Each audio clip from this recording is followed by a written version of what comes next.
kata para ulama itu ada 5 hal yang sangat berharga, khususnya buat anak muda. Ini menjadi sesuatu yang sangat penting kalau mereka pengen sukses, pengen produktif, dan pengen eksis pastinya. Yang pertama adalah punya modal awareness, karena segala sesuatu itu harus dimulai dengan kesadaran. Kalau misalnya kita nggak sadar, bingung, kita masih kayak lupa diri, maka kita sebetulnya belum punya modal yang layak untuk mulai berproses menuju kesuksesan. Coba kalian berusaha untuk menemukan kesadaran diri sehingga kalian tahu alasan kalian hidup dan kalian bisa jadikan itu sebagai sebuah pegangan dalam hidup.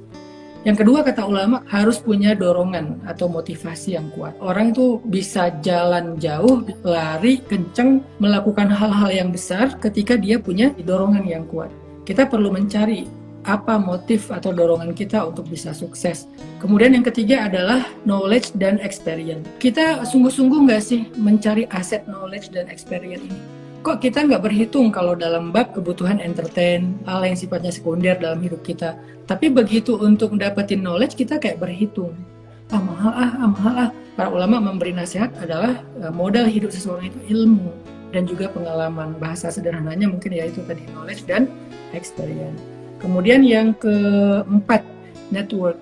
Dan modal network ini adalah silaturahmi kalau dalam bahasa Islam ya. Arti silaturahmi itu banyak berteman, banyak bergaul, banyak kenal orang, terutama orang-orang yang punya track record baik, perilaku yang positif, yang bisa menyemangati kita dalam kebaikan. Nah, semakin luas network kita, itu tuh semakin besar modal kita buat sukses loh. Dan yang terakhir adalah opportunity. Kita tuh harus memanfaatkan kesempatan begitu ada di depan kita. Misalnya kayak kesempatan ketemu siapa, belajar apa, mengasah skill apa, kesempatan untuk mengupgrade diri kita yang kayak gimana. Nah, kesempatan itu mahal.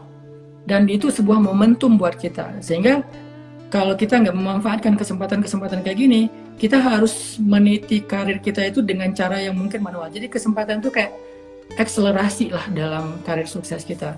Jadi ada 5, pertama adalah awareness atau kesadaran, kemudian yang kedua adalah dorongan atau motivation, yang ketiga adalah knowledge dan experience, yang keempat adalah network, dan yang kelima adalah opportunity.